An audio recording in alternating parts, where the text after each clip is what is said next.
Sa ginawa ko pong talent, yung pagkanta po ng Big Bully ni Arnel Pineda, hindi ko po alam na magugustuhan po ng maraming tao. Kung hindi po dahil sa magulang ko, hindi po ako makakarating dito. Kasi doon po ako kumukuha ng lakas. Kailangan natin magtiwala sa sarili. Huwag tayo mawawala ng pag-asa. Mararating natin ang pangarap natin. Kasama po natin ngayong gabi, Daddy Larry of Jovit. Daddy, naririnig niyo ba po ang Araneta? Anong nararamdaman niyo ngayong gabi? Naririnig ko po sobrang saya ng mga tao na hindi ko maipapaliwanag kung gaano ano kong kasiyahan. Konting mensahe po para sa anak niyong si Jovit po. Jovit, alam mong kaya mo yan. Alam mong kayang yung ginagawa ko na nung pinapakita mo galing. Alam ko nang hindi ko maipaliwanag talaga dahil ako excited na nga. Okay. Well, excited din po kami makita to. Kung sikat ka, ito ang sinasabi nila, marami rin ang susubukan, siraan ka, di ba? Pero kailangan lang matibay ka. Yan ang mga isa sa natutunan niya from this competition. That is right. Shomai Vander to a nationwide phenomenon. We have all been waiting for him. Araneta Coliseum, please welcome Jovit!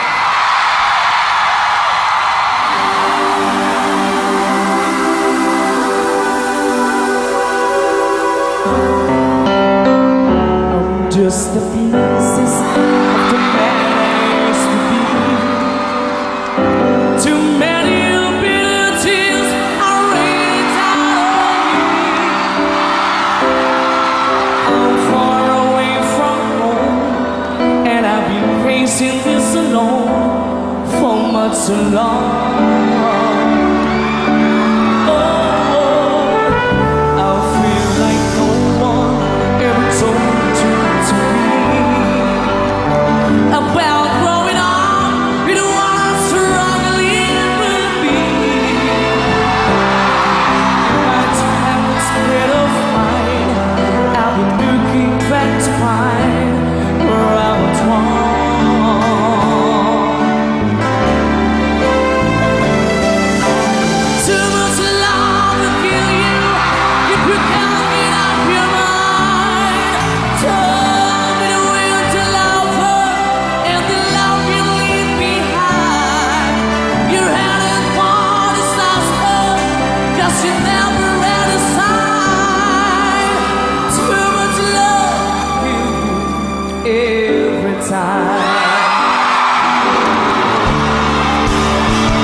Jovit!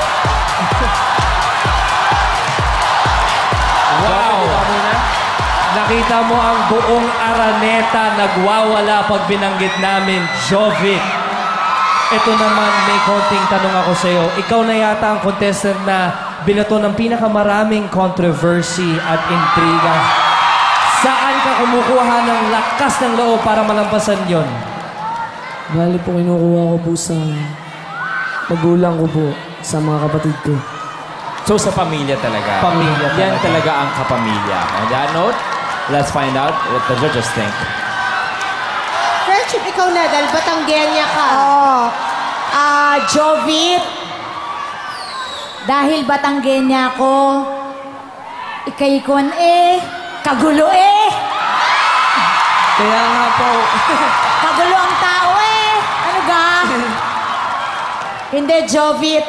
Kumbaga sa lahat ng mga kalaban mo, ikaw ay isang endangered species. Nakakatakot ka kalaban.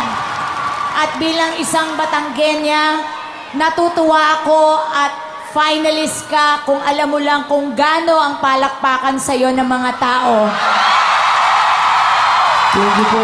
At bilang Batanggenya rin, babatiin ko ang governor ng Batangas, Ate V, I love you. Hello, Mommy. I love you. Kalimutan mo si Senator Ralph.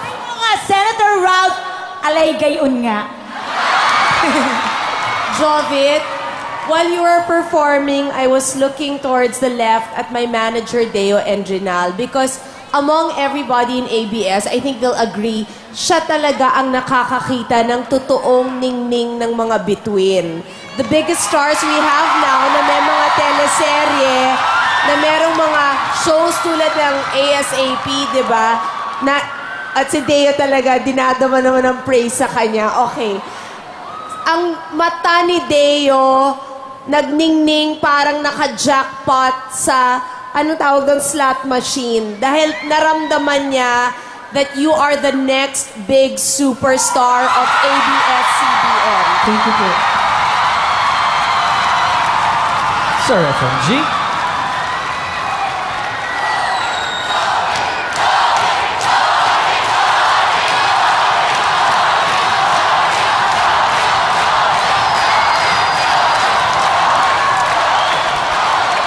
Jovit, lahat ng sinabi ng dalawang kasama ko dito ay totoo. You're really unbelievably very good. Hindi ko alam kung saan nanggagaling ang boses mo dahil ang liit-liit mo eh. But yung clarity ng song mo, the choice of song, and the way you sang it, you were really spectacular. Thank you po. May I just add, ang mga nagiging superstar kasi, they have that one thing na hindi pwede mong i-practice, hindi mo pwedeng matutunan. It's called charisma. Yung minamahal ka ng nanunood sa'yo, and you have that. Thank you po. Ako rin, pwede. Last na lang. Yes, Masa. At Jovit, pag narating mo yung superstardom, sana wag kang magbago. Opo. Thank you po. Thank you very much, judges. Sa lahat ng Jovenatics dyan, alam ko kabisado niya na to, but just the same goes for everyone. Ito ang dapat tandaan. If you want to vote for Jovit, it's PGT space Jovit. I'll repeat, that's PGT space Jovit, Jovit. Jovit, thank you very much, bro. Good luck sa iyo, Jovit, and we'll see you tomorrow.